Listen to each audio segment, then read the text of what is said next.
Good afternoon, everyone. So today, I will discuss my topic, which is localizing sustainable development goals. So our topics include first, of course, the overview, 17 SDGs introduction, localizing SDGs, SDG localization in Asia and Pacific, data collection, and conclusion. So, SDG localization is the process of translating and tailoring the global sustainable development goals into local actions, strategies, and plans that are relevant to the unique needs and priorities of different communities and regions. So, SDG localization involves ang mga SDGs na sa national level kahit na i-disseminate ito sa local levels aron na mas magtagaan sa action and then mabili sa mga achieve. Introduction. While implementation of the 2030 agenda occurs primarily at the national level, SDG achievement depends strongly on progress made at the local level. So far, limited attention has been paid to subnational SDGs legislation.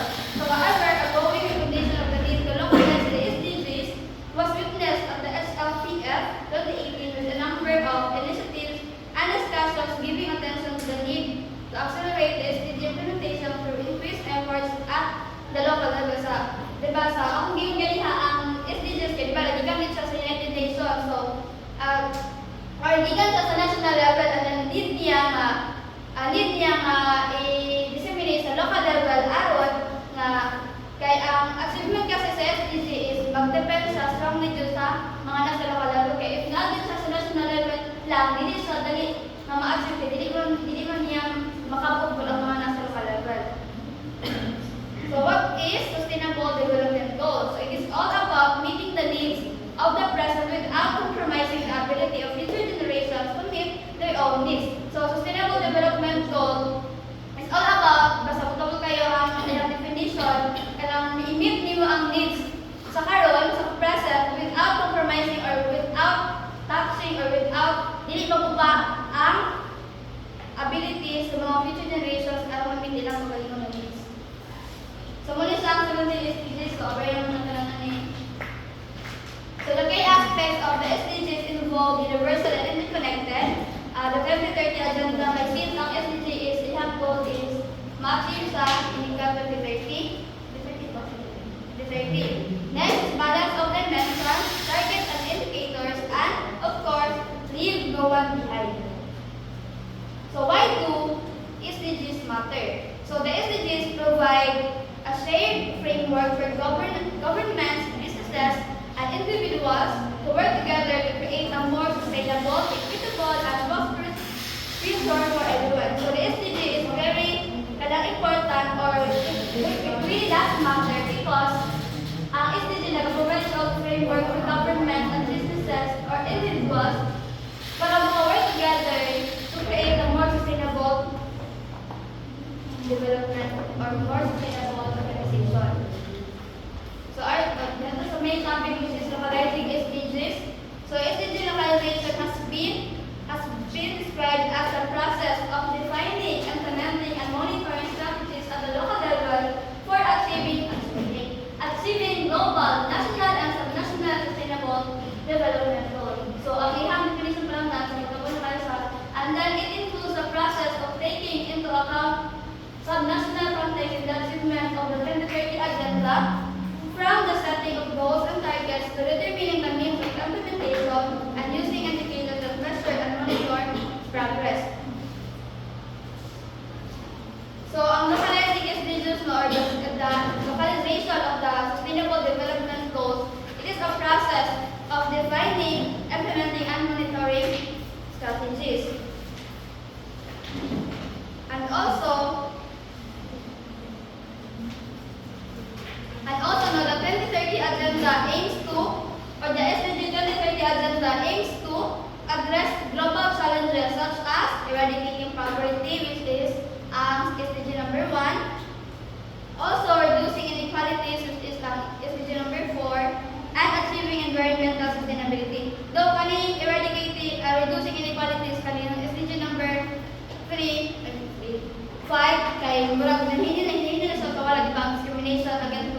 gender, kasi hindi na siya kawala. Pero napiuban na nag-discriminate ang hapon.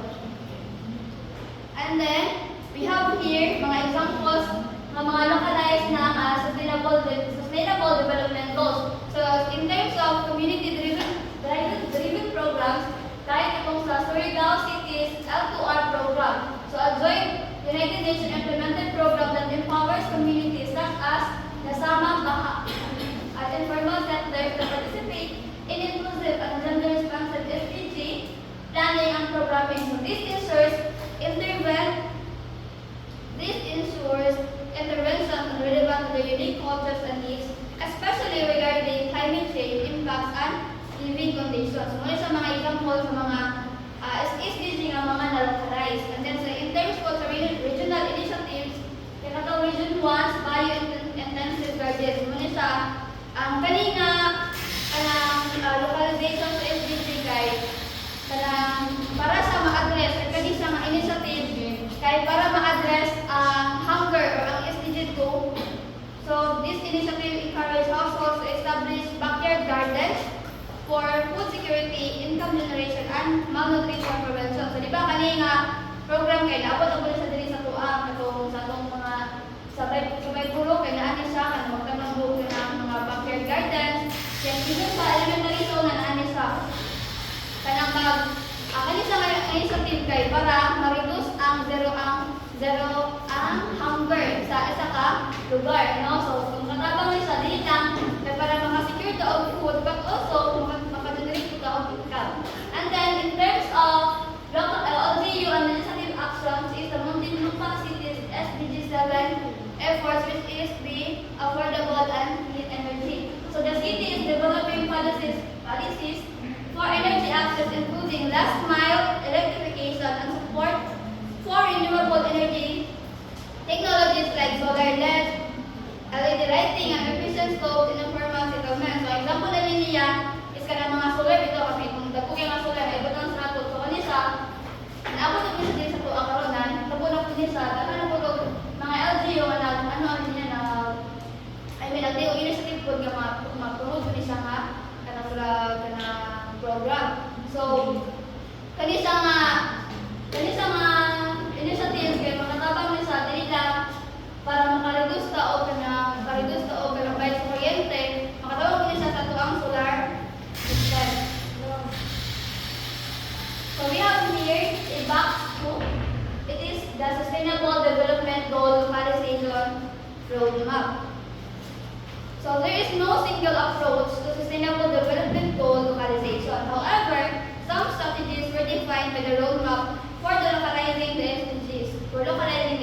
So these strategies include the following: awareness raising and or advocacy, implementation, and monitoring. So in terms of awareness raising and or advocacy, so this includes, for example, involving existing and new platforms and using traditional and social media channels to reach out to all sectors of society, incorporating information on the SDGs in educational program, and nominating SDG ambassadors. And in terms of implementation, local and regional governments or LRGs must prepare to implement the SDGs in their communities. So in terms of implementation, of course, from the word itself, kaya mag-i-implement ang mga SDGs in their communities.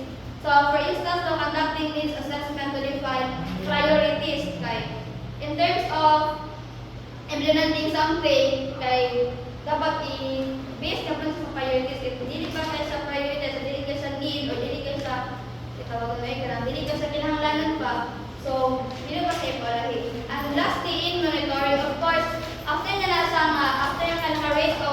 naka-raise of awareness and mga advocacy, after nyo muna implement, na po yung monitoring. So in terms of monitoring, dihan na lang siya nga.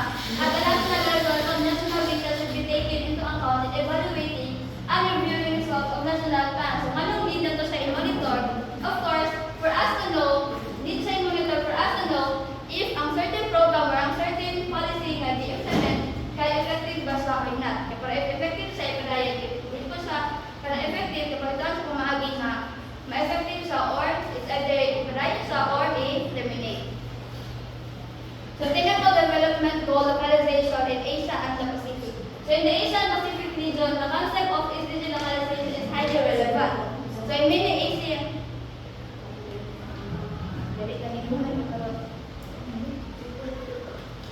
In many Asian and Pacific countries, rapid urbanization puts pressure on the capacity of local communities, including for urban planning, for public services and infrastructure, and the impacts of climate change and natural disasters have effects on local communities.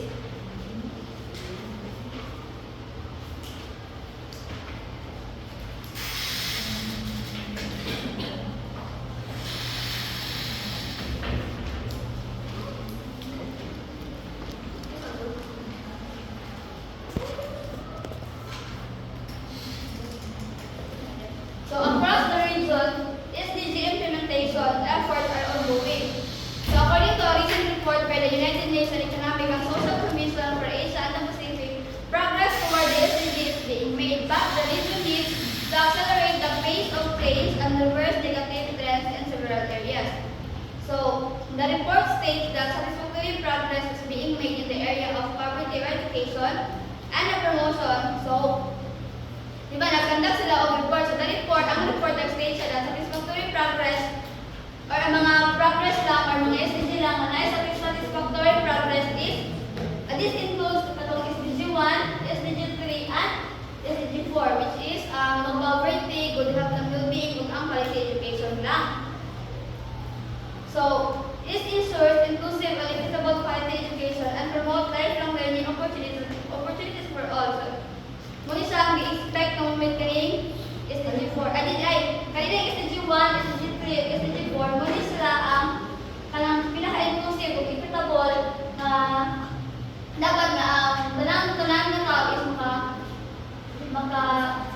maka-equip sila or dapat nga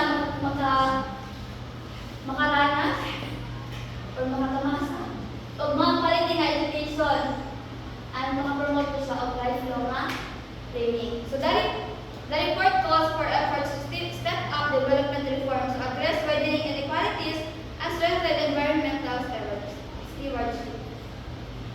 So data collection and monitoring at the local level. So local statistical capacity to monitor and evaluate SDG progress was emphasized in the reports of, or among others, Armenia, Georgia, Indonesia, Laos, PDR, Nepal, the